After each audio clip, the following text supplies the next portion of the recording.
हमारी आज की कहानी का शीर्षक है स्त्री का पति कौन। धर्मपुर नाम की एक नगरी थी। उसमें धर्मशील नाम का राजा राज करता था।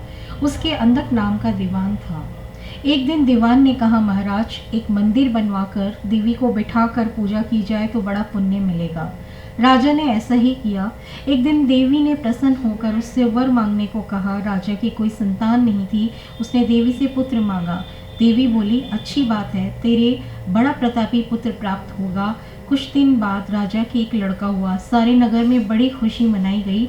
एक दिन एक धोबी अपने मित्र के साथ उस नगर में आया। उसकी निगाह देवी की मंदिर में पड़ी। उसने देवी को प्रणाम करने का इरादा किया। उसी समय उसे एक धोबी की लड़की दिखाई दी जो बड़ी सुंदर थी। उसे देखकर वह इतना पागल हो गया कि उसने मंदिर में जाकर देवी से प्रार्थना की कि हे देवी, ये लड़की मुझे मिल जाए। अगर मिल गई तो मैं अपना सिर तुझ पर चढ़ा दूंगा।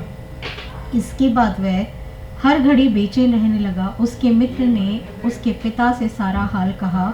अपने बेटे की यह हालत देखकर वह लड़की के पिता के पास गया और उसके अनुरोध करने पर दोनों का विवाह हो गया।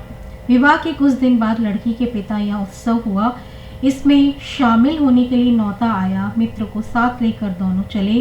रास्ते में उसी देवी का मंदिर पड़ा तो लड़के को अपना वादा याद आ गया। उसने मित्र और स्त्री को थोड़ी देर रुकने को कहा और स्वयं जाकर देवी को प्रणाम करके इतने जोर से तलवार मारी कि उसका सिर धड़ से अलग हो गया। देर हो जाने पर जब उसका मित्र मंदिर के अंदर गया तो देखता क्या है कि उसके मित्र का सिर धड़ से अलग पड़ा है।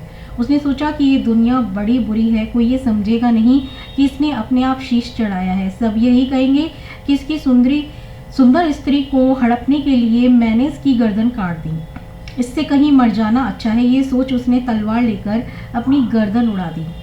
उधर बाहर खड़ी खड़ी स्त्री हैरान हो गई तो मंदिर के भीतर गई। देखकर चकित रह गई। सोचने लगी कि दुनिया कहेगी ये है बहुत बुरी औरत होगी, इसलिए दोनों को मार आई।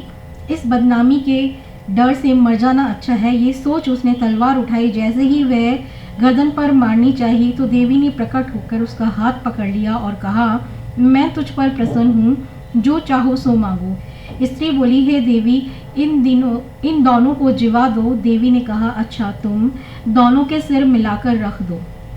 घबराहट में स्त्री ने सिर जोड़े तो सही, लेकिन गलती से एक का सिर दूसरे के धड़ पर लग गया। देवी ने दोनों को जिवा दिया। अब वे दोनों आपस में झगड़ने लगे। एक कहता था कि ये स्त्री मेरी है, दूसरा कहता मेरी। बेताल बोला, हे राजन, बताओ कि ये स्त्री किसकी हो।